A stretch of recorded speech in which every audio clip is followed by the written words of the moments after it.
Hey, what's up? My name is Casey Marie here for Media Girls Network, and I'm here with the beautiful Miss Raina Simone. Thank you, Casey. How you doing? I'm good. How are you? Good, I'm good. So I want to do a little icebreaker first. I want to start off with a little this or that. You ever played that game? I don't know. Okay, so I'm gonna give you two options, and you just pick between the two. Okay. And it's musical edition, so right in your lane. So we're gonna start off with Spotify or Apple. Spotify. Okay. Rap or R&B. Rap today. Okay. Original or remix. Original. Headphones or aux. Headphones. I be booming. 90s or 2000s? Ooh. 90s. Ooh. In-home studio or no-home studio where the celebrities be?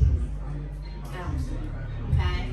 If you had to choose to go to a concert in their prime, Beyonce or Janet Jackson? Ooh, Janet Jackson. Woo.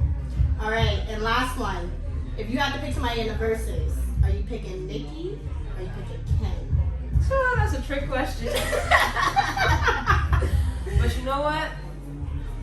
I don't know. It's hard. They both there cool? Yeah, they that might be a good battle. We'll see. We'll see. I like that answer. All right. Now, being from Harlem, talk a little bit about how does that go into Raina Simone, the artist, and also the person. For sure. Growing up around blackness, quite frankly, I think it's just very powerful. I didn't realize how rare of an experience it is to, be able to walk down the street and hear people playing drums and see African mass just on the street and just, be able to just walk to the African market on 118th and, just go look through the shikis. Those are all really powerful things. And, I feel like those are things that you can really only do in Harlem. That's just that raw culture. I am from the east side, but I spent so much time on the west side. I was at Abyssinia Baptist Church almost like every day growing up. So yeah, I've been all over Harlem, but I'll definitely say that culture for sure. For sure.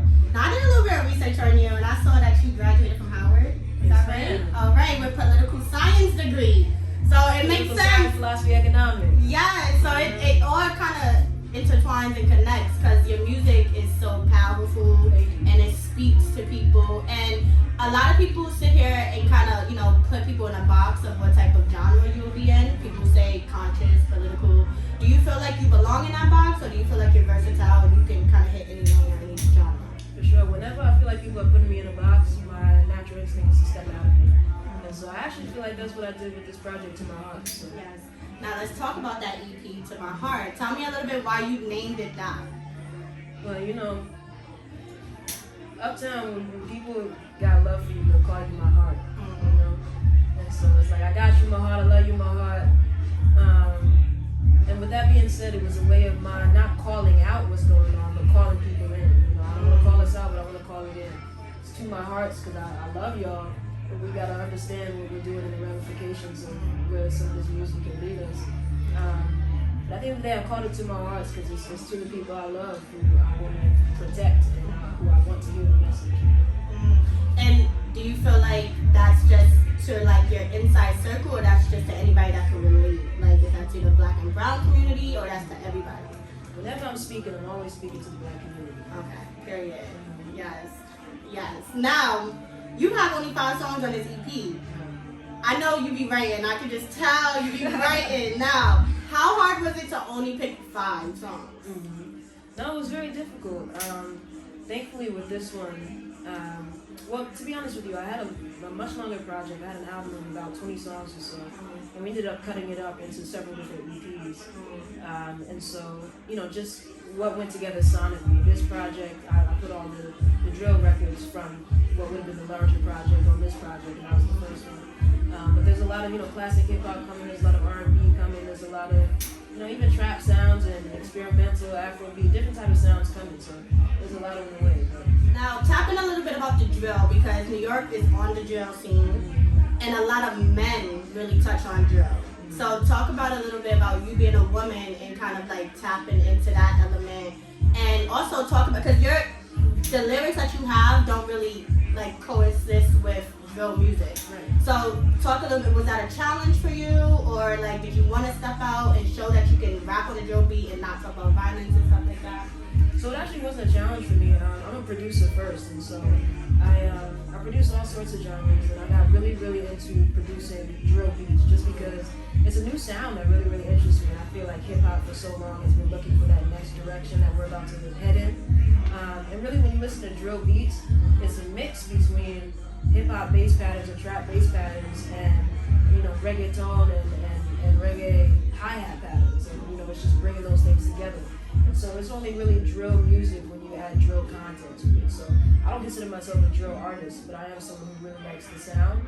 And I feel like there's a lot of ways that we can speak about our narratives in ways that don't, crucify us or cause us, to be in the same amount of danger or prosecution that, saying certain things in records will cause. For sure. Now, you also did a visual for Amen that's on your EP as well. And they was getting a little sturdy in front of that store, and it gave the element of you also in the funeral home or the church. Tell me a little bit of like how did you kind of like coexist with that? Like what was the mindset behind making that visual? I kind of wanted to speak to the irony of dancing to Black Death. And so Amen to me is a song that speaks from the perspective of the individual who's had to experience somebody being killed. It's easy to hear the perspective of the killer. We hear that all the time. It's like, in real time, there are people being affected by these killings. I've lost people that are very close to me at the hands of, just things that didn't need to happen. Yeah. And so I wanted to speak from that perspective. There's always another perspective. So while we're oversaturating the industry with the perspective of the killer, let's not forget that there are people on the other side who then have to feel the ramifications of that killing. For sure. And lastly, what do you want audiences and people who may not know you, what do you want them to feel from your music, or how do you want to touch them? You know what? I want everyone to be able to identify in some way, shape, or form. And so I think that there are parts in every song that, I have a love song on there, I have songs about loss, I have songs about just, literally making it away. And so I definitely want everyone to be able to identify in some way and get that from that. And also, again, I want people to hear our narratives without it being Black trauma porn attached to it. So it's like we have so much to talk about.